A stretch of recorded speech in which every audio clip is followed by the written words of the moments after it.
Kristen itu bahasa Yunani, pengikut Kristus.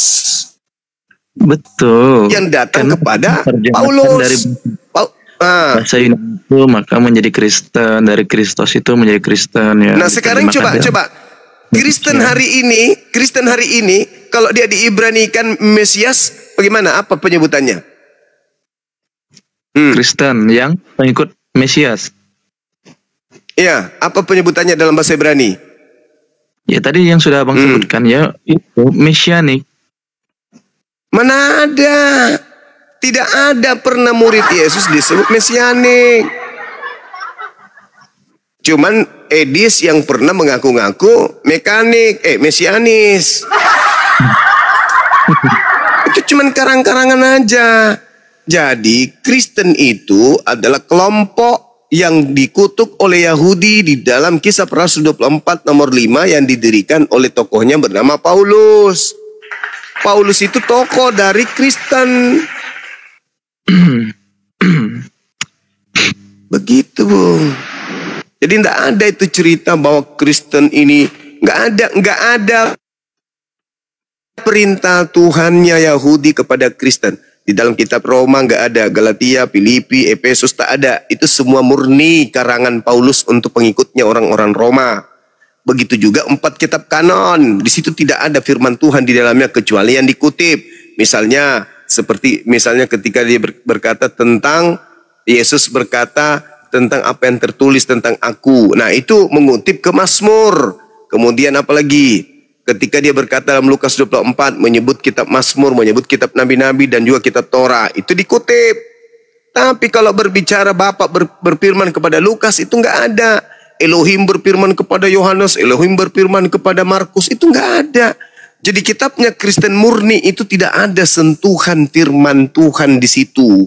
Itu semua karangan Markus, karangan Lukas, karangan orang yang mengaku Matius, mengaku Yohanes, dan karangan Paulus. Jadi kalau dikatakan kepada Kristen, ada nggak ajaran Tuhan Elohim, Yotevave, Hasem kepada Kristen? Iya, teaya, ndek nara, tidak ada.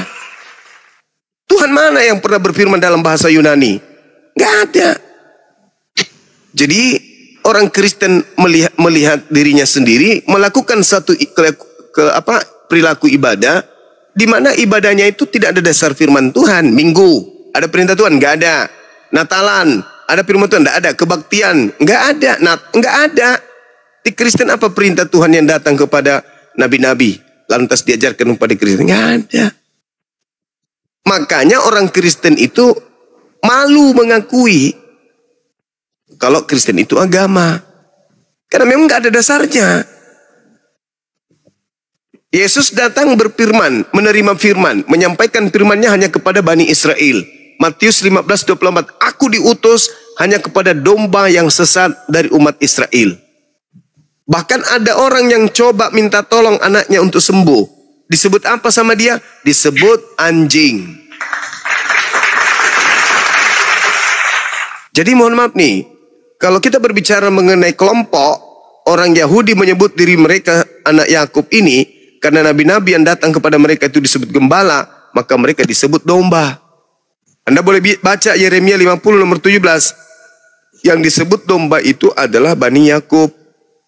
Kristen bukan Bani Yakub. Makanya di dalam 2 Petrus 2 nomor 18, 19, 20, orang Kristen itu diidentikan dengan anjing dan babi. Maaf, saya bukan lancang, tapi ini ranah belajar. Ini zona belajar. 2 Petrus 2 itu Kristen itu disebut babi dan anjing. Kristen yang keluar meninggalkan Kristen disebut anjing yang makan muntahnya. Kristen yang keluar dari Kristen disebut sebagai babi yang kembali ke kubangannya. Itu fakta, itu dalil. Makanya Yesus sudah benar tuh ketika dikatakan tidak pantas roti yang disediakan untuk anak diberikan kepada anjing. Siapa anjing ini? Orang yang non-Yahudi yang datang minta anaknya disembuhkan. Apa kata si anjing? Betul Tuhan, tapi bukankah anjing makan remah-remah yang jatuh dari meja tuannya? Apa kata Yesus? Besar imanmu ibu. Apa itu maksudnya? Yesus mengiyakan, oh betul, kamu betul. Ternyata kamu percaya kalau kau itu adalah anjing. Makanya 2 Petrus 2, saudara-saudara disebut sebagai anjing dan disebut sebagai babi.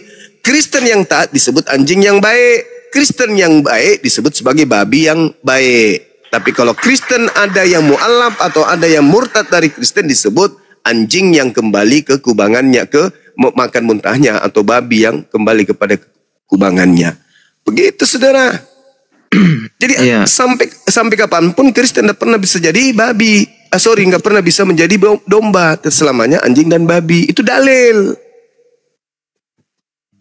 Jadi dalil itu yang berbicara tentang remah-remah yang jatuh lalu dimakan, ya, dianggap seperti diperumpamakan. Yakobus.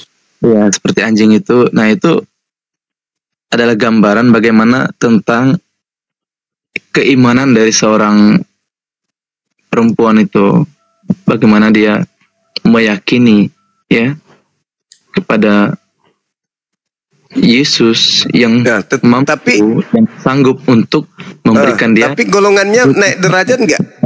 Besar, makanya golongannya naik enggak? Berubah enggak dia? Maka dikatakan di situ besar imanmu. Kenapa imannya disebut besar? Karena dia mengakui kalau memang dirinya adalah anjing. Itu saudara, nggak boleh kita masuk menyamar seperti domba, nggak boleh. Domba itu adalah gelar untuk Bani Yakub.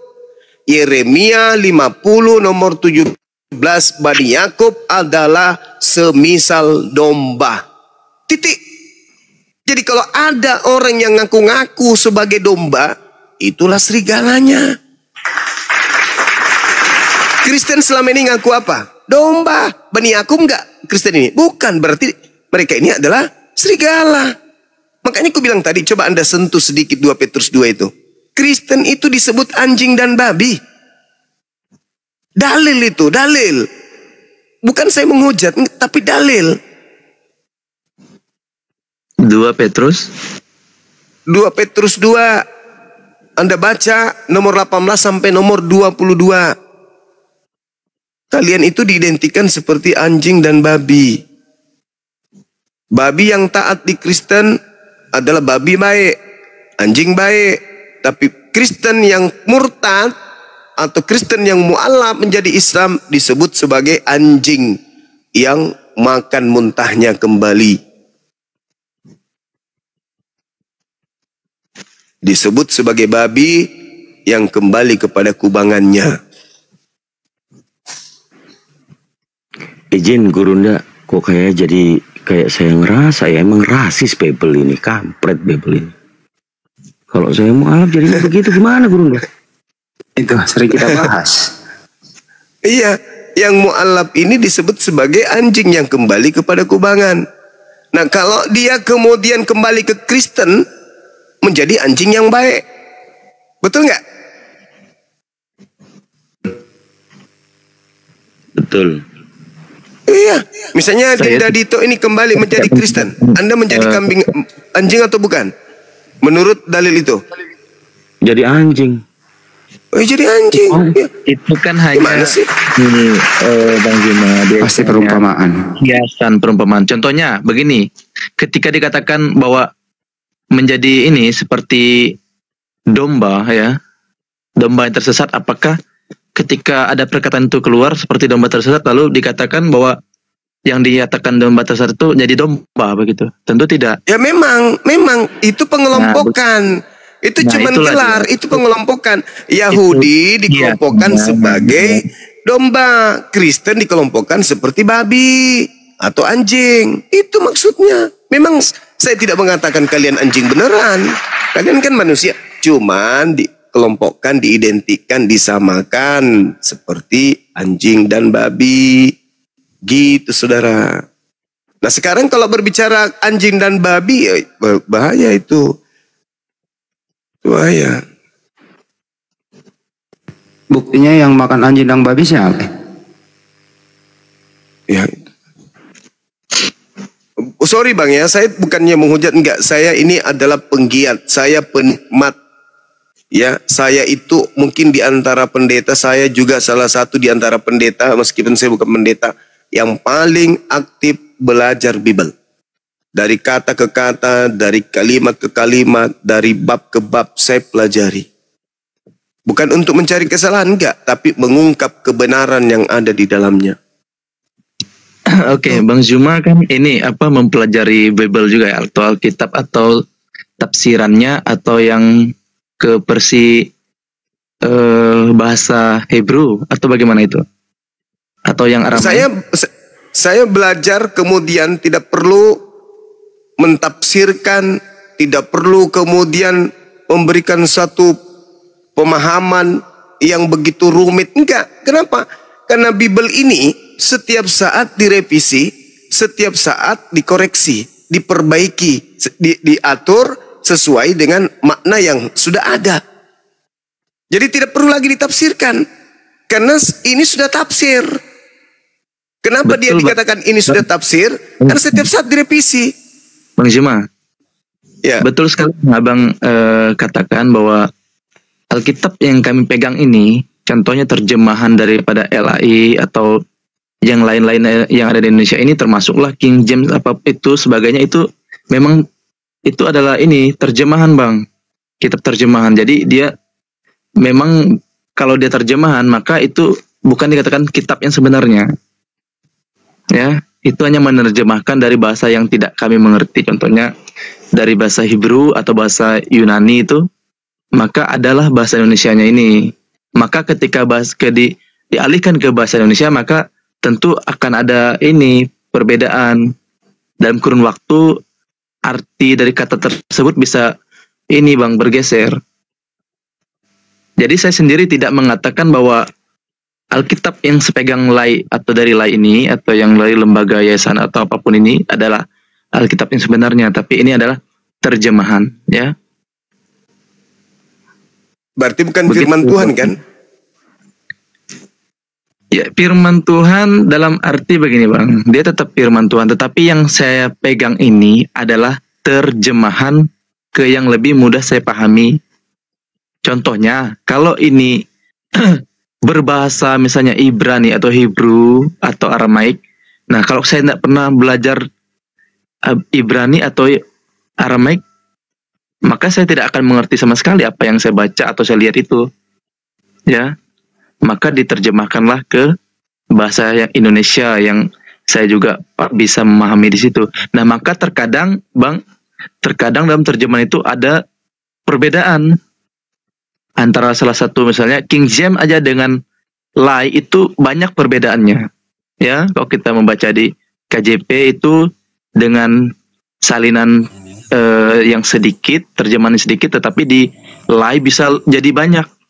Nah, itulah yang Abang katakan tadi menjadi tafsiran di situ. Saya setuju. Ya, sudah menjadi tafsiran. Tetapi apakah itu mempengaruhi kepada iman saya? Tentu tidak. Karena saya tidak hanya mempelajari itu, tentu kita melihat lagi teksnya yang lain. Bahkan sekarang menurut kita pandai, kalau kita memang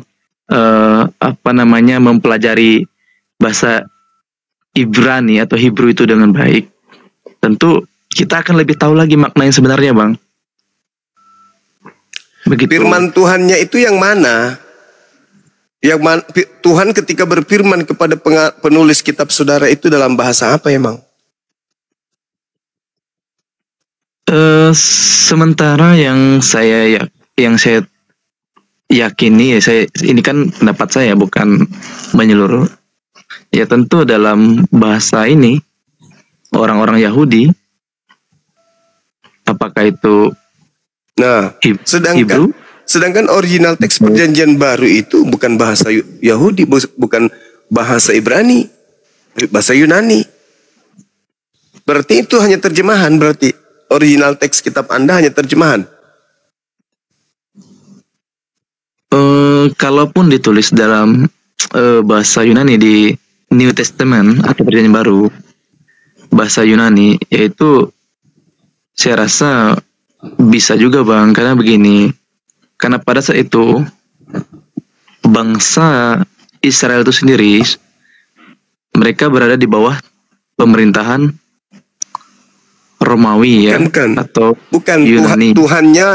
Tuhannya berfirman dalam bahasa apa emang? Nah, di situ dinyatakan karena mereka di bawah kekuasaan daripada penjajah Romawi Yunani, maka mereka saya rasa menggunakan bahasa Yunani itu sebagai bahasa umum pada saat Bukan itu kita tahu bahasa internasional waktu itu. Ya, maksudnya saya begitu. Nah, sekarang yang saya tanya, Tuhannya berfirman pada saat itu kepada penulis kitab saudara itu berfirman dalam bahasa apa?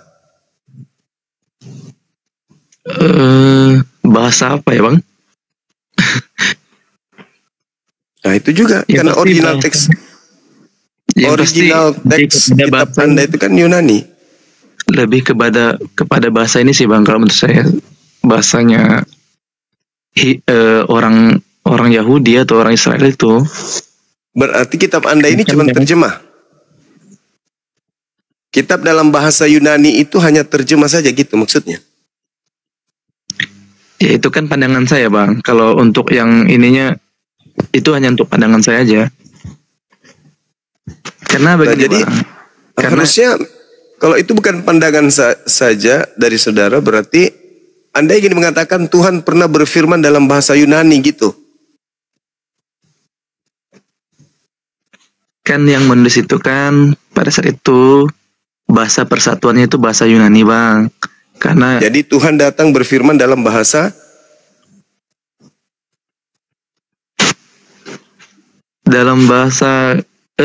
itu tadi Israel lah tentunya. kalau Cuman begitu walaupun orang berarti Israel itu ada kitab yang saudara menulis- ini terjemah. ada yang menulis dengan bahasa Yunani, yaitu kan supaya memang berarti bahasa sudah Yunani menjadi ini bahasa Yunani ini pun internasional. adalah terjemah kan?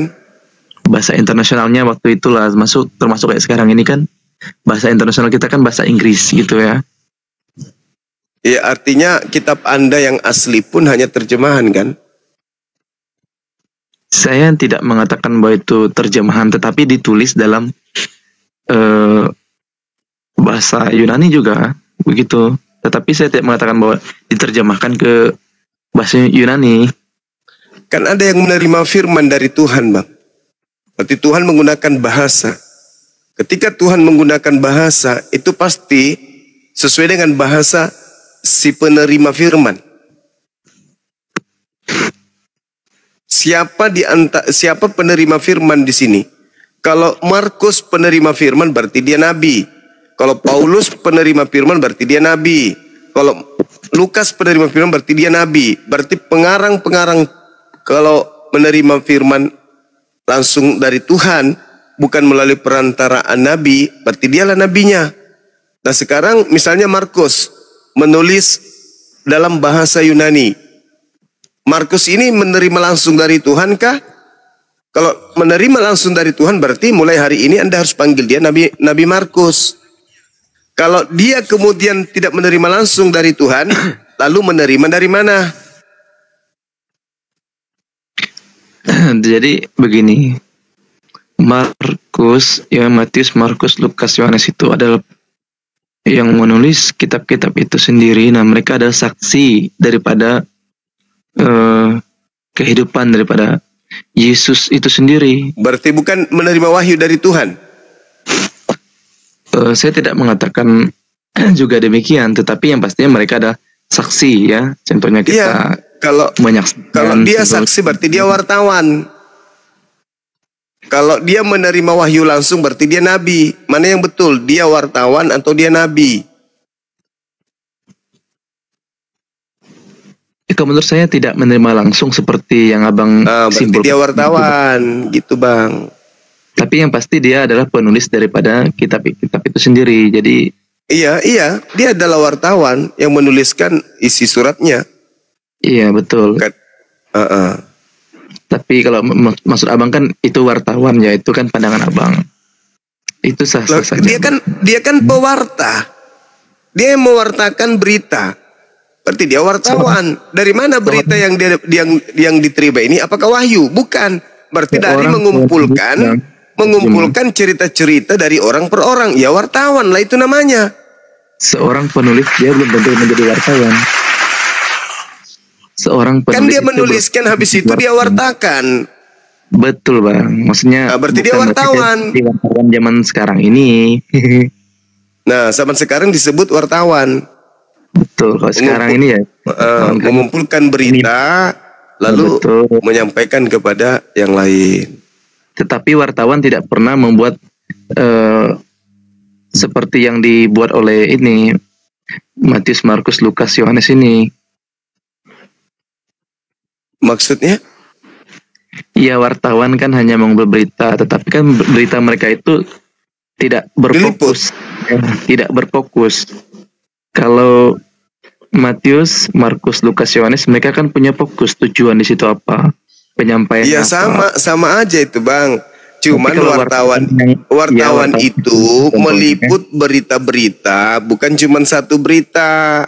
Kalau wartawan Lukas ini fokus pada satu pemberitaan. Kalau Itu wartawan maksud yang sekarang ini banyak liputan-liputan yang diliput sekarang. Karena Ya. ruang lingkup pekerjaan, area pekerjaan mereka luas. Kalau dulu Markus hanya itu-itu aja. Lukas hanya itu-itu aja. Begitu, saudara. Jadi pada intinya apapun ceritanya, kalau mereka menerima wahyu berarti nabi. Kalau dia hanya mendengarkan cerita dari orang-orang, dikumpulkan dari orang-orang, berarti dia wartawan atau pewarta. Dan mereka bukan hanya mendengar dari orang-orang, tetapi memang mereka lebih kepada saksi mata aja di situ ya. Jadi Nggak pernah Markus melihat Yesus, itu nggak pernah.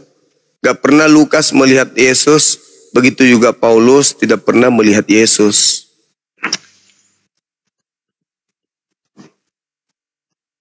Terus Matius pernah enggak? Matius juga nggak pernah.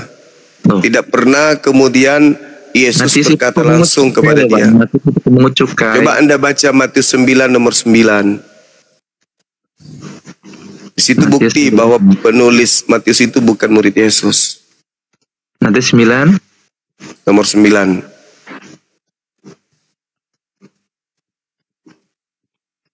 Nah, setelah Yesus pergi dari situ, ia melihat seorang bernama Matius. Ia melihat itu katanya, maksudnya gimana bang? Kalau ia melihat? Ya, dia melihat Apakah Yesus. mereka- Baca aja terus dulu sampai selesai nomor 9 itu. Oke. Setelah Yesus pergi dari situ, ia melihat seorang yang bernama Matius duduk di rumah cukai. Lalu ia berkata padanya, ikutlah aku. Maka berdirilah Matius lalu mengikuti dia. Kemudian ketika Yesus makan di rumah Matius, nih makan ya, datanglah banyak pemungut cukai dan orang berdosa dan makan bersama-sama dengan dia dan muridnya. Yang menulis ini Matius atau bukan? Ya, Yang menulis buku Matius ini Matius atau bukan? sesuai dengan suratnya yaitu Matius. Iya, Penulisnya. namanya memang Matius biar dianggap sebagai murid Yesus. Tapi Matius nomor 9, bab 9, itu jelas sekali. Yesus melihat seorang bernama Matius lalu memanggil dia, ikutlah aku. Kalau penulis Matius ini adalah Matius, maka dia memanggil aku, maka aku mengikuti dia. Penulis Matius ini bukan murid Yesus, bukan si Kepas. Bukan murid Yesus. Matius kan bukan Kepas, bang. Memang bukan Iya, Kepas. sorry. Kalau Simon ya Simon disebut Kepas. Petrus. Oke, jadi jelas itu. Begitu juga Yohanes. Yohanes itu juga bukan murid Yesus. Boleh Anda Begini, lihat Bang. di dalam Yohanes 21 nomor 24. Gitu. Saya mau bertanya dengan Bang Zuma. Boleh. Di luar pada konteks ini lagi ya, Bang. Boleh. Boleh.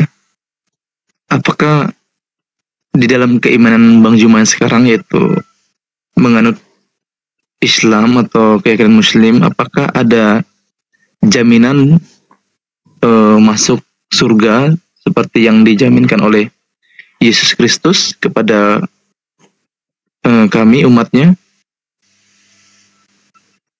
Ada Dalam Islam ada jaminannya. Bahkan kami dapat warisan.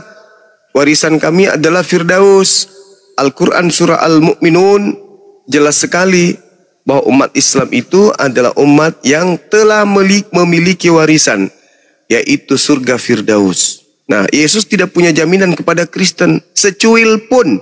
Kalau jaminan neraka ada, tapi kalau jaminan surga kepada Kristen itu nggak ada. Al-Quran surah Al-Mu'minun, Bismillahirrahmanirrahim. Kada aflahal mu'minun, beruntunglah orang-orang beriman, yaitu orang mukmin. Alladzina hum fi salatihim khashi'un, yaitu orang yang khusyuk dalam salat. Walladzina hum anil la'wi mu'ridun, yang menjauhkan diri dari perbuatan yang tidak berguna. Walladzina hum lizzakati fa'ilun, yang membantu si miskin, memberikan zakat. Walladzina hum li furujihim hafizun, yang tidak berzina, menjaga kemaluannya, illa ala azwajihim, kecuali kepada istrinya. Wa man ibtagha wara'a zalika fa ulaika humul adun. Tetapi barang siapa yang berzina, maka mereka itu adalah orang yang melampaui batas. Walladzina hum li amanatihim wa ahdihim ra'un, dan sungguh beruntunglah orang yang memelihara amanat dan memelihara janji. Ulaika humul warithun, mereka itulah yang mewarisi alladzina yarithunal firdaus, yaitu warisan Firdaus, hum fiha khalidun, mereka kekal di dalamnya. Itu jelas. Nah, kalau Kristen jaminannya neraka. Matius 7 nomor 22 sampai 23. Matius 23 nomor 15. Itu kalian dijamin neraka. Bahkan Kristen oleh Yesus diwakili oleh Petrus disebut iblis. Siapa yang berpikir Yesus akan disalibkan, maka mereka disebut iblis oleh Yesus. Itu jelas itu. Di dalam Matius 16 nomor 21, 22, 23. Jadi Kristen ini orang yang dijamin neraka oleh Yesus. Bukan dijamin surga. Yang menjanjikan Anda surga Kristus, yang keluar dari kubur, itu beda. Yesusnya, coba. Jadi saya urek 1 menit. Yesus asli berkata, waspadalah kepada Yesus palsu. Pada saat Yesus mengucapkan ini, Kristen itu nggak ada. Yahudi ketika kedatangan Yesus palsu, mereka waspada dan mereka tidak mengikutinya. Nah, Yesus palsunya sudah datang. Belakangan Kristen muncul, menjadi percaya kepada Yesus yang palsu. Dalam kehidupan orang Kristen pengikut Yesus palsu, mereka bernubuat, mengusir setan, bermujizat. Akan tetapi di akhir zaman ketika yang asli datang, orang-orang Kristen akan berkata, wahai Yesus, dulu kami memanggil kamu Tuhan. Dulu kami bermujizat pakai namamu. Mengusir setan pun pakai namamu. Bahkan bernubuat pakai namamu. Apa kata Yesus? Enyahlah daripadaku. Aku tidak mengenal kalian. Kalian semua adalah pembuat kejahatan. Ini orang-orang Kristen memelas. Kami bernubuat kok. Mengusir setan, bermujizat pakai namamu. Tidak. Enyah daripadaku. Aku tidak mengenal kalian. Berarti hari ini, seperti Andi Simon, Rusuli Lubis, dan banyak lagi pendeta-pendeta, itu mengusir setan pakai nama Yesus. Pertanyaannya, Yesus yang mana yang datang membantu mereka? Yang asli? Gak mungkin. Kalau yang asli Yesus di langit, dan yang asli nanti juga akan menolak. Enggak, bukan saya. Lalu Yesus yang mana datang mengobati orang-orang sampai sembuh? KKR itu sembuh. Itu Yesus mana? Yang palsu.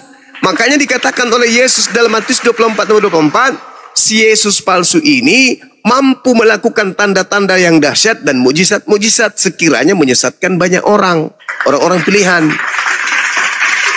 Makanya kalian itu memang pengikut Kristus kalian ini, memang. Tapi sayangnya kalian ditolak oleh Yesus asli karena kalian pengikut Yesus palsu yang Yesus minta kepada muridnya agar waspada. Lukas 21:8. Waspadalah kepada penyesat yang datang kepadamu dengan memakai namaku, Yesus, dan berkata, akulah dia, waktunya sudah dekat, jangan kamu ikuti. Ayo. Ketika ada orang yang mengatakan, akulah dia, ditangkap orang itu. Lalu disalibkan orang itu. Setelah dia keluar dari kubur disembah oleh orang-orang banyak, yaitu Kristen. Berarti kalian ini pengikut penyembah Kristus palsu. Makanya diusir. Siapa di atas muka bumi ini yang memanggil Yesus Tuhan, bernubuat, mengusir setan, bermujizat kalau bukan Kristen? Kristen kan? Nah, siapa yang diusir? Kristen. Itu adalah warisan buat Kristen, pengusiran ke neraka. Kenapa? Yang disebut di situ, yang diusir, yang tidak diakui adalah hanyalah engkau yang melakukan segala kejahatan. Ya. Kenapa dikatakan seperti itu? Kenapa mereka disebut melakukan kejahatan? Karena mereka tidak melakukan kehendak Bapa. Makanya tadi saya bertanya sama Anda kan, secuil aja, sepotong aja, ada nggak kehendak Bapa yang dilakukan oleh orang Kristen? Karena Anda sendiri tersanggup menunjukkan mana kehendak Bapa yang dilakukan oleh Kristen. Secuil aja, nggak ada kan? Mingguan, Natalan, pesta babi, pesta minum khawar, tidak bersunat, ibadah minggu, menyembah Yesus, merasulkan Paulus. Apakah itu kehendak Bapa? Mengkitabkan kitab Lukas, mengkitabkan kitab Markus, Galatia, Filipi, Roma. Apakah itu kehendak Bapa? Kehendak Bapaknya coba Anda baca di dalam Ulangan 4, nomor 2, nomor 3. Apa kata Tuhan di sana? Jangan kau nambahi aturan hukum-hukumku, ketetapanku yang kudatangkan kepada Musa, dan jangan kau kurangi. Jangan kau tambah, jangan kau kurangi. Nah sekarang Kristen muncul, ditambahnya itu adalah Lukas, adalah Markus, Matius, dan sebelah bla bla bla surah Paulus itu ditambah-tambahinya. Kehendak Bapaknya jangan kau tambahi. Oh iya Bang Juma, ini saya sudah mendapatkan teks atau ayat pendukung atau dalil daripada tentang Matius adalah murid, ya, atau penulis daripada sendiri. Terdapat dari Matius 10 ayat 3 itu Bang. Nah itu jelas Matius pemungut cukai yang Abang tadi bilang, kalau dia bukan dari ini penulis itu, tetapi di situ jelas. Anda baca Matius nomor satunya Bang. Ya. Itu ada di Matius 10 ayat 3 loh Bang. Tentang Anda baca nomor satunya Bang. Yesus memanggil, Anda baca dari nomor 1. Yesus memanggil ke-12. Coba Anda baca nomor 1. Dan memberi kuasa pada mereka untuk mengusir roh-roh pada mereka. Kepada mereka segala kelemahan. Inilah nama ke-12 Justru itu membuktikan. Nah, termasuk justru itu membuktikan kalau pengarang Matius itu bukan murid Yesus. Kalau Matius 10 itu Anda katakan itu bukti, bukan. Justru itu menguatkan, bukan Matius ini murid Yesus. Kalau dia murid Yesus, narasinya beda. Dia katakan begini, maka Yesus memanggil kami 12 muridnya, lalu diberikannya kepada kami di atas segala setan, lalu membuangkan dia dan menyembuhkan segala penyakit dan melenyapkan segala orang. Maka inilah nama-nama ke-12 dari muridnya. Yang pertama, aku. Yang kedua, Yakub, Yahya atau Yohanes atau siapalah. Mana ada? Justru di situ dia menuliskan sendiri kalau dia bukan bagian dari 12 murid. Jadi pengarang Matius menuliskan sendiri kalau dia adalah orang ketiga, bukan bagian daripada murid Yesus. Ini dari zaman Facebook 2008 saya sudah sampaikan kepada orang-orang Kristen. Nggak ada Bang, nggak ada. Penulis Matius itu bukan murid Yesus, dia orang ketiga. Coba, ini kan kita orang Indonesia, pemakan tempe tahu, orang cerdas. Bagaimana bisa kita menarasikan itu adalah Matius? Kalau dia Matius, maka Yesus memanggil kami ke-12 muridnya, lalu diberikannya kuasa kepada kami atas segala setan, akan membuangkan dia dan menyembuhkan segala penyakit dan melenyapkan segala aib tubuh orang. Maka inilah nama-nama kami ke-12 murid. Mereka berarti bukan aku, bukan penulis. Itu saudara, memang berat. Cuman Kristen, saudara Kristenku memang hanya didoktrin, di dogma. Mereka diusahakan jauh dari Bible. Mereka disuruh percaya kepada pendeta, pastor aja terus sambil bayar perpuluhan. Mereka nggak dididik untuk mendalami Bible selayaknya umat Islam dididik mendalami Al-Quran. Kalau bisa kalian itu dijauhkan dari Bible. Dengarkan pendeta aja, bayar perpuluhan, dah selesai. Kalian belajar melalui kami umat Islam yang netral, yang tidak membutuhkan perpuluhan. Kami ngajarin kalian itu rela, ikhlas. Semata-mata untuk meluruskan akidah yang sudah bengkok terlalu jauh. Itu.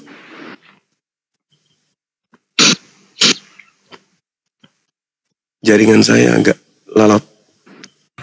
Normal, Gurunda, normal. Bagus jaringannya.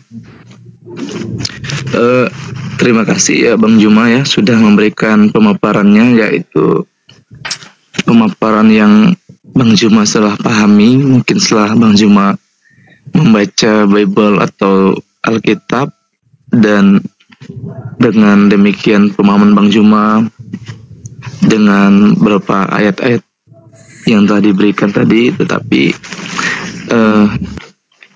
itu adalah pemahaman Abang, jadi saya juga tidak bisa harus mengatakan harus seperti ini, harus seperti saya. Tetapi yang pastinya saya sendiri sudah mengimani dengan teguh bahwa Yesus Kristus itu adalah Sang Juru Selamat, Dia adalah Tuhan, dan Dia ada keselamatan, ada kehidupan yang kekal. Dia menjaminkan kehidupan itu dengan menyatakan dirinya langsung bahwa Dia menyiapkan rumah tempat tinggal ya bagi. Itu ucapan Yesus kepada Bani Israel. Ya itu kan pemahaman Abang. Jadi ya. Lah sekarang itu. Sekarang begini, saudara, jangan gengsi terhadap kebenaran. Kenapa? Kematian semakin dekat. Neraka itu kekal. Kalau hanya modal nekat, modal doktrin dogma, kucing pun bisa, bahkan monyet bisa. Tapi buat apa akal ini disimpan oleh Tuhan kita di batok? Kalau kita tidak pakai, hanya modal ego. Coba, bagaimana mungkin Yesus yang datang di tengah-tengah Bani Israel siang malam sujud, menghambakan diri kepada Tuhan, kok tiba-tiba di mimbar gereja berubah jadi Tuhan? Yang mana ini yang Tuhan? Karena hanya ada dua, Tuhan yang sesungguhnya dan iblis yang pura-pura jadi Tuhan untuk menyesatkan manusia. Yesusnya di antara yang palsu dengan Kristen, Yesus pernah menitipkan pesan kepada Bani Israel agar waspada kepada Yesus yang palsu yang datang menyesatkan banyak orang. Hari ini termasuk Anda adalah orang yang menuhankan sosok yang mengaku Yesus. Sekarang kembalikan kepada pola awal. Adakah Yesus anak Maria minta disembah, minta diibadahi, minta disanjung setinggi dengan Bapa yang mengutusnya? Adakah? Lembutkan hatimu. Tidak ada. Yesus itu minta disembah, nggak ada. Bahkan kalau Anda baca Yohanes 4 nomor 22, aku dan muridku mengenal apa yang kami sembah. Mau kurang apa lagi coba? Bahkan Yesus mengatakan di dalam Yohanes 17:8, segala firman yang engkau berikan kepadaku telah aku sampaikan kepada mereka. Mereka telah menerima segala firman itu dan mereka percaya bahwa engkaulah yang telah mengutus aku. Murid-muridnya setelah tamat dari sekolah Yesus sang guru, mereka lulus dengan predikat percaya Yesus adalah rasul utusan Tuhan. Titik. Gak ada embel-embel Tuhan. Yang mau dituhankan itu cuman iblis. Jangankan kepada Kristen yang bukan Bani Yakub, bukan Bani Israel, kepada Yesus aja iblis tipu Yesus agar Yesus sujud menyembah iblis. Lukas 4 nomor 6. Iblis datang kepada Yesus, ya Yesus sembah aku. Kalau kau sembah aku, maka segala kemuliaan langit bumi akan aku berikan kepadamu Yesus. Sebab aku berkuasa memberikan kepada siapapun yang aku kehendaki. Iblis mau Yesus menyembah dirinya. Apatah lagi kalian? Tentu iblis mau kalian pun menyembah kepada Yesus kepada dirinya. Nah, Yesus membuka tali kasut supaya kalian itu bisa membersihkan kaki. Apa kata Yesusnya? Waspadalah kepada si iblis yang datang kepadamu dengan memakai nama Yesus dan berkata, akulah dia, saatnya sudah dekat, jangan kau mengikuti mereka. Apa pesan yang disampaikan oleh Yesus? Apa pesan yang disampaikan oleh Yesus? Wahai Bani Israel, esok hari sedikit lagi akan muncul iblis menyamar memakai namaku dan berkata, akulah Yesus. Apa pesan Yesus? Jangan kamu percaya. Orang Yahudi hari ini berhenti nggak jadi Yahudi? Ke-11 murid Yesus punya turunan hari ini menjadi Kristen nggak? Enggak. Mereka mati di dalam keyahudian. Mereka mati di dalam percaya Yesus hanya utusan Tuhan. Kristen dari mana? Dari Barat. Siapa yang mengajarkan Kristen? Orang Roma. Roma yang mendapatkan 13 surat dari Paulus.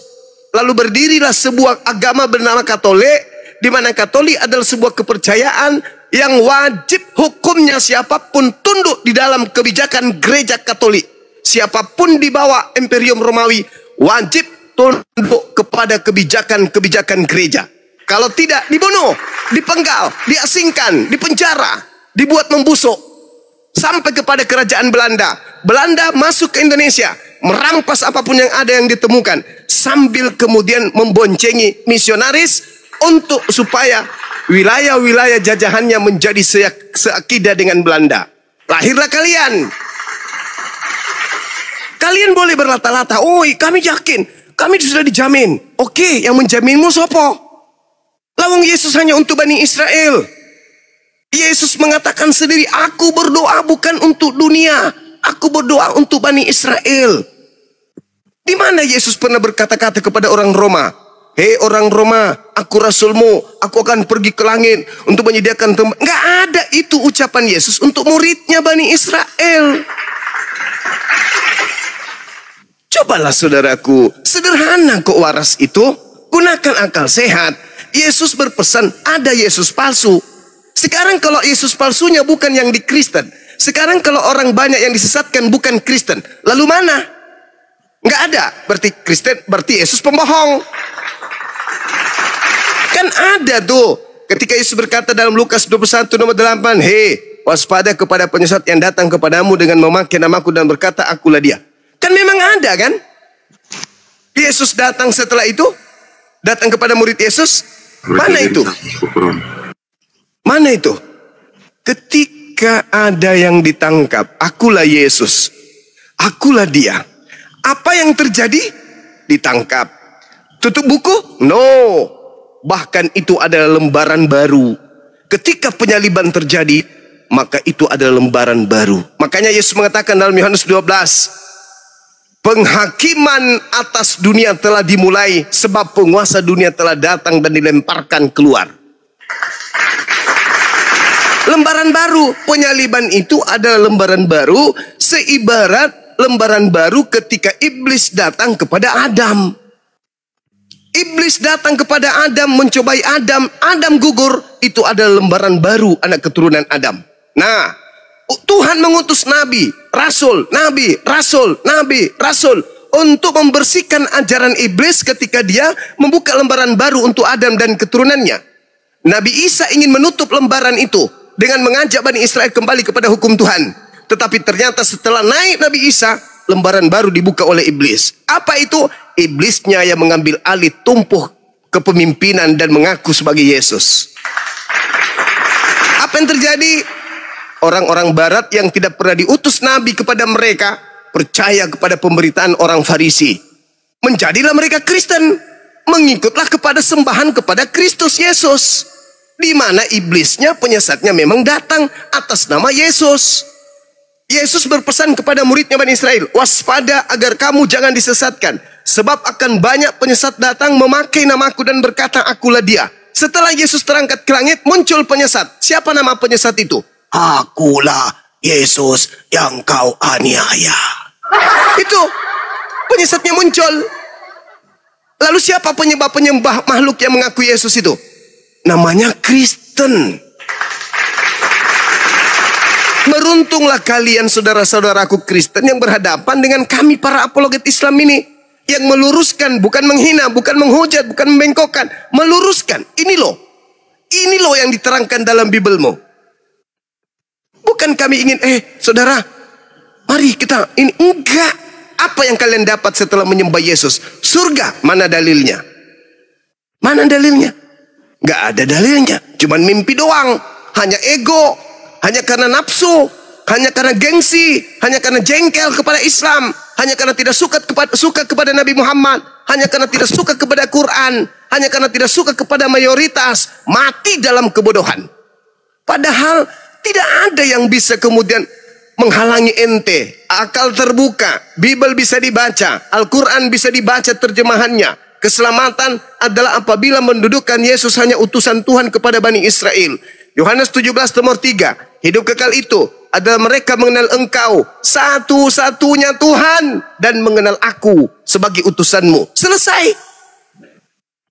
Berarti di antara Islam dan Kristen, kalau pula itu yang dipakai, kehidupan kekal itu yang dipakai datanya, maka Islam ini masuk surga, Kristen masuk neraka.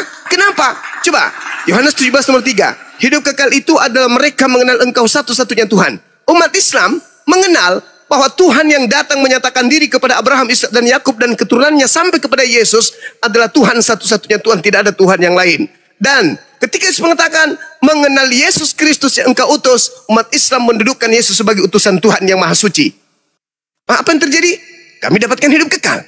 Nah, Kristen berani nggak mengatakan itu? Bahwa satu-satunya Tuhan adalah Bapa yang mengutus Yesus, dan Yesus hanya dikenal sebagai Rasul utusan. Berani nggak orang Kristen? Kalau berani, silakan. Jangan kau sembah Yesus, tapi dudukkan dia sebagai Rasul utusan Tuhan kepada Bani Israel. Sama seperti kami. Berani nggak?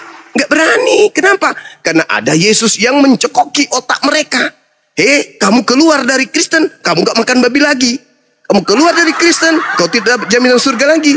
Kau keluar dari Kristen, kau tidak dapat karunia lagi. Keluar dari Kristen, kau keluar dari kasih karunia. Kata siapa? Kata Kristus. Yang mana? Yang membisikkan kalian, orang Kristen. Yesusnya yang asli ada enggak mengatakan gitu? Enggak. Yesusnya mengatakan ketika ditanya dalam Matius 19 nomor 16, Guru, ya, apa yang harus aku kerjakan supaya aku bisa memperoleh hidup yang kekal? Apa kata Yesus? Lakukan segala apa yang diperintahkan Elohim kepadamu. Tuh. Berarti kata Yesus, kalau mau selamat, lakukan hukum Taurat. Sedangkan kata Paulus, kata Kristus palsu melalui Paulus, baca di Galatia 5 nomor 4. Apabila engkau mengharapkan kebenaran datang dari hukum Taurat, maka kamu akan keluar dari kasih karunia. Yesus Kristus lepas dari kamu jika kau mengharapkan ada kebenaran dalam hukum Taurat. Bertentangan bukan? Antara ajaran Yesus asli dengan Yesus yang palsu.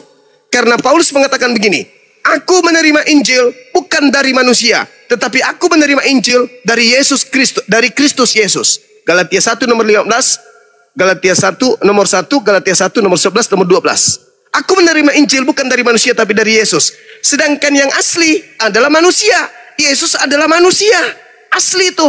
Sedangkan Paulus menerima Injil dari Yesus yang bukan manusia. Palsu. Karena iblis itu bukan manusia. Tapi iblis bisa mengaku bom-bom. Iblis bisa mengaku suma. Iblis bisa mengaku siapapun. Bahkan dikatakan dalam kitabmu, iblis pun bisa menyamar menjadi malaikat terang. Apalagi cuma ngaku-ngaku, akulah Yesus, akulah Yesus, akulah Yesus. Stop. Yesusnya berkata, waspadalah kepada setan yang datang kepadamu dengan memakai nama Yesus. Sederhana kalau mau sehat. Sederhana kalau mau waras. Masalahnya sekarang ini adalah gengsi dan kekuatan sivilisasi yang menjerat supaya orang-orang ini tidak mau lagi keluar dari agama itu. Kenapa semakin hari semakin berat? Makanannya babi, makanannya anjing, makanannya tikus, pararang, padale, balao. Makanan-makanan yang diharamkan Tuhan. Makanan-makanan yang dipersembahkan untuk dewa-dewa. Dimakan semua. Padahal Tuhan tidak hanya sekedar melarang. Ada hikmah di balik itu. Kapan engkau makan babi, babi itu unsur tubuhnya, gennya, itu 99% sama seperti gen manusia. Kau makan babi, itu sama dengan kau makan manusia. Itu. Kenapa babi dilarang makan? Karena babi itu unsur tubuhnya secara alami hampir persis dengan apa yang ada dalam diri manusia. Makan babi sama dengan makan manusia. Seekor babi kalian makan sama halnya kalian makan satu orang manusia. Bagaimana selama Anda hidup? Sudah berapa ekor manusia Anda makan? Kok manusia? Berapa babi? Itu sama halnya berapa orang yang kau makan. Makanya kalian bebal. Makanya kalian itu sulit menerima kebenaran. Meskipun kebenaran itu sudah terang disampaikan, tertutup. Summum bukmun umyum fahum la yarji'un. Kenapa? Karena kalian benci terhadap firman Tuhan yang datang kepada para nabi. Yesus berkata, aku tidak berkata-kata dari diriku sendiri. Apa yang aku katakan adalah apa yang diperintahkan untuk aku katakan, aku sampaikan. Dan firman yang aku terima itu adalah hidup yang kekal. Itu kata Yesus tuh. Tapi apa kata Paulus? Jika engkau mengharapkan ada kebenaran dari hukum Tuhan yaitu Torah, maka engkau akan keluar dari Kristus. Maksudlah keluar dari Kristus palsu kan? Itu fakta saudara, fakta. Kami berbicara berdasarkan dalil, bukan hanya berdalih. Dalil, itulah fungsinya Islam datang. Untuk membackup kalian yang masih bisa mendapatkan hidayah. Agama yang datang sebelum Islam itu adalah agama Islam, tapi dalam pola porsi yang sesuai dengan standar kaum masa di mana manusia diutus pada mereka kitab atau nabi. Contoh, kata Yesus, masih banyak yang ingin aku ajarkan kepadamu, tapi kamu belum sanggup untuk menanggungnya untuk saat ini. Tapi ketika ia datang, yaitu roh kebenaran, dialah yang akan mengajarkan kepadamu segala sesuatu tentang keadilan, kebenaran, hukum-hukum, dan pengisapan dunia akan dosa. Siapa yang mengajarkan ajaran yang lebih sulit setelah Yesus? Paulus atau Nabi Muhammad? Sedangkan ajaran yang datang setelah Yesus, kata Yesus, adalah ajaran yang tidak disanggup dilakukan oleh manusia pada zaman itu. Kira-kira Islam dengan seperangkat seluruh ajaran Islam ketika diajarkan zaman abad pertama bisa nggak? Nggak bisa. Ajaran Kristen hari ini bisa nggak dipakai pada abad pertama?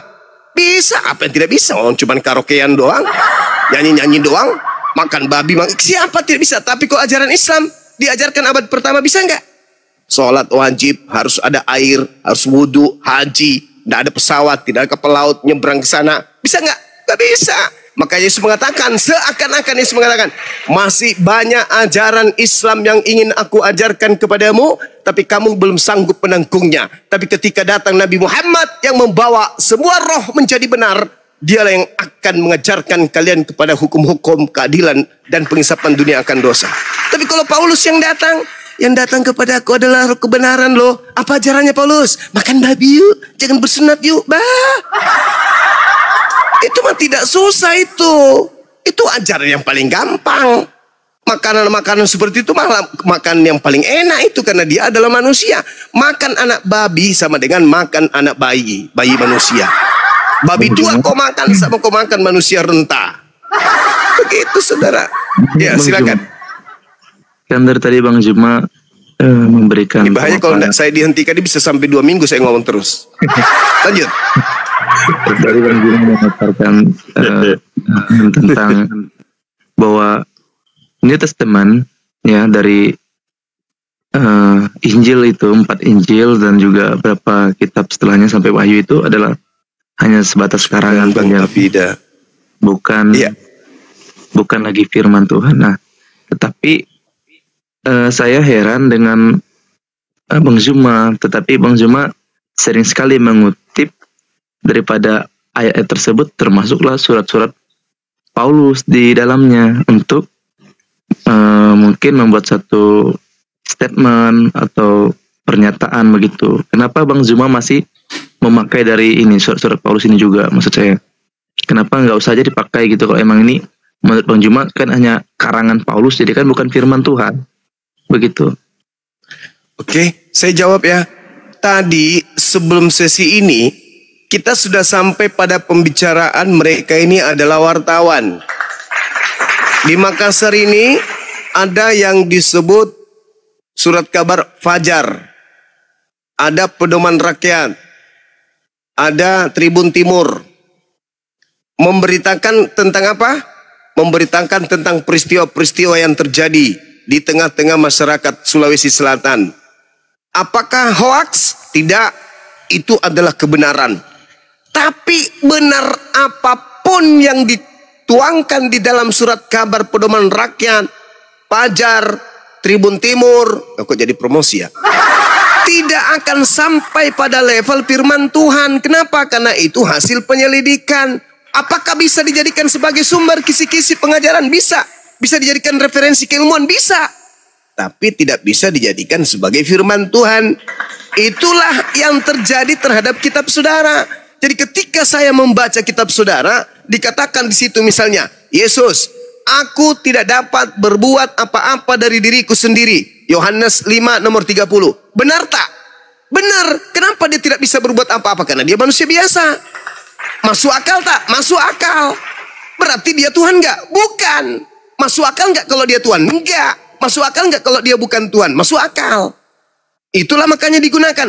Lagian kitab suci saya mengatakan, apa tatama'una ayyu'minu lakum wa qad kana fariqum minhum yasma'una kalam Allah thumma yukharrifunahu min ba'di ma aqalu wa hum ya'lamun. Maka apakah kamu wahai orang Islam masih mengharapkan mereka orang-orang di luar Islam akan percaya kepadamu, sedangkan segolongan dari mereka mendengarkan firman Allah lalu mereka mengubahnya setelah memahaminya padahal mereka mengetahuinya. Orang-orang yang konon mendengarkan, menulis kesaksian-kesaksian orang, mereka tahu. Mereka menuliskan kesaksian dari orang yang pernah bertemu dengan penyampai firman, yaitu Yesus atau Nabi Isa. Tapi mereka menuliskan bukan berdasarkan itu. Mereka menuliskan berdasarkan nafsu mereka untuk supaya catatannya diterima oleh penguasa, yaitu Romawi pada kala itu. Itu yang diterangkan Al-Quran. Maka Al-Quran mengatakan, ya ahlal kitab, lima talbisunal haqqa bil batil wal taktumul haqqa wa antum ta'lamun. Wahai ahli kitab, mengapa engkau mencampur adukan antara yang hak dengan yang batil, antara firman Tuhan dan karanganmu? Mengapa kau campur adukan? Berarti Al-Quran memberikan sinyalemen bahwa kitab yang hadir di tengah-tengah kami umat Islam hari ini adalah kitab yang bukan firman Tuhan, tetapi bercerita tentang kitab Tuhan. Itu tidak ada masalah di sana. Makanya Al-Quran mengatakan, "Fawailul lilladzina yaktubunal kitaba biaidihim tsumma yaquluna hadza min indillah." Celakalah orang yang menulis sebuah buku dengan tangan mereka sendiri, kemudian mereka berkata, "Ini dari Allah." Padahal itu bukan dari Allah, kecuali mereka hanya untuk punya tujuan menjualnya dengan harga murah. Itu yang diterangkan Quran. Maka ketika Bible datang, kami terima, ini yang dicerita dalam Al-Quran. Ini buku ini nih yang dicerita dalam Al-Quran. Ini nih. Makanya saya gunakan. Untuk apa? Untuk menyadarkan saudara-saudara saya Kristen. Saya membaca, saya mengkaji, saya meluruskan, bukan membengkokkan. Ketika di dalam Lukas 1 nomor 33, apa katanya? Inilah dia Yesus, seorang manusia yang ditentukan oleh Tuhan untuk menjadi raja bagi Bani Yakub untuk selama-lamanya. Nah, berarti Yesus itu adalah raja bagi Bani Yakub untuk selama-lamanya. Saudaraku Kristen yang ada di Indonesia ini Bani Yakub enggak? Kan bukan. Berarti kalian ini rajamu siapa? Kristus Yesus. Oh, yang mana tuh? Yang keluar dari kubur. Oh, maaf. Itu Yesus lain. Itu Yesus lain tuh, yang memang juga hebat. Karena dia, jangankan Yesus, jangankan kalian, Adam saja mampu dilemparkannya dari Gan Eden, apalagi kalian. Makanya Yesus mengatakan, waspadalah, waspadalah, waspadalah. Penyesat itu datang. Pakai nama siapa bang? Dia kalau datang pakai namaku, berarti orang memanggilnya Yesus. Yes. Berarti dia mengaku Yesus. Ya. Mengaku Mesias. Ya. Berarti penyesatnya muncul dengan memakai nama Yesus. Akulah Yesus, akulah Mesias. Begitu. Lah iya. Dia akan menyesatkan banyak orang. Oke? Sekarang mari kita lihat. Makanya Al-Quran mengatakan apa? Wa isqala Isa bin Maryam ya bani Israel. Wa isqala Allah ya Isa bin Maryam, a anta qulta linnas. Nabi Isa yang pernah kuutus kepada kaum Israel. Ya Rabb, ya Tuhan, ada apa? Apakah engkau yang mengajarkan manusia-manusia tanpa kepala ini? menuhankan engkau selain daripada aku? Apa kata Nabi Isa? Tidak. Saya tidak pernah mengajarkan itu. Ma'qultu lahum illa ma amartani bi. Saya tidak pernah mengajarkan itu. Yang aku ajarkan kepada mereka hanya satu. Ani abudullah rabbi wa rabbakum. Sembahlah Allah Tuhanku dan Tuhanmu. Yohanes 4 nomor 22 kan? Yohanes 10 kan? Maria, jangan kau sentuh aku, tapi pergilah kepada saudara-saudaraku. Katakan kepada mereka, aku akan pergi kepada Tuhanku dan Tuhanmu. Tuh, jelas tuh Al-Quran. Jelas juga Bible, pengakuan Yesus akan pergi kepada Tuhannya dan Tuhan kalian. Terus kenapa kalian Tuhankan? Itu yang aku ajarkan. Allah subhanaka ma yakunu li an aqula ma laysa li bihaqqa. Maha suci engkau ya Allah. Tidaklah aku punya hak yang mengatakan sesuatu yang bukan hakku. Itu juga diterangkan oleh Yesus malahan. Yohanes 12 nomor 49. Aku tidak berkata-kata dari diriku sendiri loh. Apa yang aku katakan adalah apa yang diperintahkan untuk aku sampaikan dan aku katakan loh. Jadi aku tidak seenak perut berkata seperti Paulus. Dari Rasul Paulus yang diutus oleh Tuhan kita Yesus Kristus untuk jemaatku yang ada di Filipi. Mana ada kayak gitu? Yesusnya mengatakan, aku tidak berkata-kata dari diriku sendiri. Berarti Yesus itu penyampai firman yang sangat menjaga kadar dari firman, keadaan firman, kodrat firman, derajat firman yang diterimanya untuk tidak ternoda. Bahwa apa yang diperintahkan aku sampaikan, itu yang aku sampaikan. Makanya dalam Yohanes 14:24, apa yang kau dengar dari mulutku itu bukan dari aku lah bro. Tetapi apa yang kau dengarkan dari mulutku itu adalah apa yang diperintahkan, yang difirmankan oleh Bapa untuk aku katakan dan aku sampaikan. Yesus adalah penjaga firman. Yesus penjaga kitabullah. Yesus penjaga kalimatullah. Dia tidak berkata-kata seenak perut seperti Paulus. Dalam pemikiranku, dalam pemahamanku, dalam keadaanku, aku juga harus dipuji. Sebab aku berkata-kata bukan dari firman Tuhan, melainkan berkata sebagai orang bodoh yang bisa bermegah. Apa-apaan ini? Yesusnya menjaga lisannya. Aku tidak berkata-kata dari diriku sendiri. Apa yang kukatakan adalah apa yang difirmankan Tuhan untuk aku katakan, aku sampaikan. Datang si Lukas, Theophilus yang mulia. Banyak orang yang menceritakan, yang menyusun cerita-cerita peristiwa-peristiwa yang terjadi di antara kita. Maka aku terpanggil untuk menyusunnya kembali. Seenak perut nyatat. Yesus sendiri nggak pernah ngarang. Oh dia ini Theophilus disebutnya. Ada lagi Ananias, pergilah, carilah orang di jalan yang namanya Jalan Kudus, temuilah yang bernama itu. Aku akan menjadikan dia sebagai orang bla bla bla bla bla bla bla. Itu ucapan dari mana, Cak Ayu? Lawang Yesus aja berhati-hati menjaga skala prioritas firman yang diterima dari Tuhan. Ini kalau tidak dihentikan, udah berhenti nih, udah berhenti. Maju terus sampai besok. Sangat cepat. Udah capek juga aku ngomong. Wako. Nah, gitu dong. Nah, terus gimana? Lanjut. Tetapi intinya saya mengimani Yesus sebagai Tuhan karena memang saya membaca bahaya ini Bible ini dan juga iya Bang, silakan Bang. Melihat dalam Matius pasal 9 ayat 2 itu, di situ Yesus menyatakan kuasanya sebagai manusia yang sanggup, yang mampu mengampuni dosa orang atau manusia ya.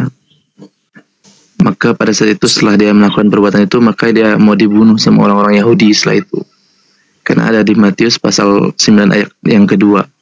Jadi sebelum orang lumpuh itu disembuhkan, tetapi ada perkataan Yesus bahwa dosamu diampunkan atau diampuni. Ya, itu perkataan Yesus sendiri. Ya. Jadi kalau masalah mengimani atau keagamaan ini, ya saya rasa Bang Zuma pun pasti hanya memaparkan pemahamannya, tetapi tidak untuk memaksakan keyakinan kepada yang lain, betul? Iya, betul. Ya, jadi lawang Al-Quran aja saya tidak paksakan, apalagi kita pada sendiri. Menghargai teman-teman di sini yang di sini mayoritas Muslim ya, di semua di Komal ini termasuk penonton-penontonnya, dan itu memang yang namanya mengimani itu, ya itu Bang, kita wajib mengimani apa yang kita yakini dan menyampaikan apa yang kita yakini terus dalam iman kita, tetapi tidak memaksakan kehendak kita kepada yang lain. Yaitu sah-sah saja. Ya. Ya itu saja kesimpulannya malam hari ini. Jadi terima kasih Bang Juma dan kawan-kawan yang sudah mengundang saya untuk Bang Arif sebagai host di sini. Terima kasih sudah mengundang saya ke sini. Terima kasih untuk pemahamannya pada malam hari ini. Ya. Iya Bang, iya sorry saudara ya. Saya kembalikan kepada saudara. Tadi saya berbicara seperti itu karena saya anggap saudara adalah orang baik yang bisa diajak diskusi, dan alhamdulillah betul Anda adalah orang baik. Cuman saya berpesan gini, ini bukan berkaitan dengan Al-Quran, enggak. Tapi karena tolong dihargai, saya ini juga belajar puluhan tahun tentang Bible. Akal yang ada pada orang yang belajar Bible dengan akal saya yang juga belajar Bible bukan karena saya Islam menjadi salah, atau bukan karena kalian Kristen menjadi benar, enggak. Tetapi saya mendudukkan perkara pada kadarnya. Kalau Yesus berkata dalam Matius 9 bahwasanya percayalah hai anakku, dosamu sudah diampuni. Ingat, Tuhan dulu ketika ada orang yang melakukan dosa maka Tuhan mengutuk langsung orang tersebut. Makanya kalau Anda baca dalam Ulangan 21, di situ ada ungkapan terkutuklah, terkutuklah, terkutuklah, terkutuklah. Tapi ketika orang itu bertobat, menyesali perbuatannya, maka orang itu sembuh. Artinya kalau dia sembuh, dosanya atau kutukannya sudah dicabut oleh Tuhan. Itu poinnya yang pertama. Yang kedua, kalau Anda kemudian sebagai seorang Kristen menyembah Yesus oleh karena dia bermukjizat. Ingat Bung, Yesus bersaksi di dalam Yohanes 5 nomor 36. Ini kuncinya. Apa kata Yesus? Ada kesaksianku yang lebih penting dari kesaksian seorang Kristen bernama Mr. Dar. Bahwa semua pekerjaan yang aku lakukan, mujizat-mujizat yang aku kerjakan, mujizat itulah, pekerjaan-pekerjaan itulah yang aku lakukan sekarang ini. Dan pekerjaan itu, artinya mujizat itu membangkitkan orang mati, menyembuhkan orang yang sakit. Itulah yang bersaksi bahwa aku ini adalah utusan Tuhan. Bukan bersaksi bahwa aku Tuhan, karena aku mampu mengobati maka aku Tuhan. Enggak. Justru aku mampu membangkitkan Lazarus, membuat kemudian orang lumpuh berjalan, orang buta melihat. Justru itu membuktikan bahwa aku adalah utusan Tuhan, bukan anak zina seperti tuduhan kalian wahai orang Yahudi. Bukan pemberontak. Tetapi aku ini bukan tukang sihir, bukan orang gila kata Yesus, tapi aku adalah utusan Elohim Tuhanmu. Makanya aku mampu melakukan mukjizat itu. Makanya dikatakan dalam Kisah Para Rasul 2 nomor 22 khotbah Petrus muridnya, orang-orang Israel harus tahu yang kumaksud di sini adalah Yesus dari Nazaret, guruku. Dia adalah manusia yang ditentukan oleh Elohim Bapa Tuhan kita untuk melakukan mujizat, tanda-tanda, kekuatan-kekuatan yang dilakukan oleh Elohim Tuhan melalui perantaraan Yesus guruku, seperti yang kalian tahu hari ini. Tuh, Petrus mengatakan itu. Yesus pun mengatakan aku tidak dapat berbuat apa-apa. Lalu kenapa dia bisa bermujizat? Karena dia bersama dengan Bapa yang telah mengutus dia. Baca Yohanes 8 nomor 29. Bapa mengasihi aku, senantiasa menyertai aku, tidak membiarkan aku seorang diri, melainkan dia menyertai aku, sebab aku senantiasa melakukan apa yang berkenan terhadapnya. Tuh, Yohanes 8 nomor 15, 16, 17, 18. Engkau menghakimi manusia, aku tidak menghakimi manusia. Akan tetapi ketika aku menghakimi manusia, penghakimanku itu benar, sebab aku tidak seorang diri. Aku bersama dengan Bapa. Bukankah di dalam kitab Tauratmu dikatakan bahwa dua saksi itu adalah sah? Akulah yang bersaksi tentang diriku, dan Bapa juga bersaksi tentang diriku. Berarti aku dan Bapa adalah dua. Tapi kenapa dia sakti? Karena aku bersama dengan Tuhanku, aku bersama dengan Bapakku. Sekarang kalau kuasa itu diberikan kepada bom-bom, Tuhan memberikan kuasa kepada bom-bom untuk bisa meledakkan perutnya dalam hitungan ketiga. Meledak perutnya. Kenapa? Karena bom-bom diberi kuasa untuk itu. Siapapun yang diberi kuasa oleh Tuhan, maka dia akan mampu melakukan apapun itu. Karena dia adalah wakil Tuhan. Musa mampu, Abraham mampu. Semua yang menjadi wakil Tuhan diberikan kemampuan. Di mana dalil itu terbunyi? Yohanes 3 nomor 34. Yesus sendiri yang mengatakan itu. Siapapun yang padanya ada roh Tuhan, diserahkan untuk menyampaikan firman, maka padanya ada roh Tuhan. Kalau sudah roh Tuhan yang berbicara, maka apapun bisa terjadi. Jadi Yesus ini bukan Tuhan.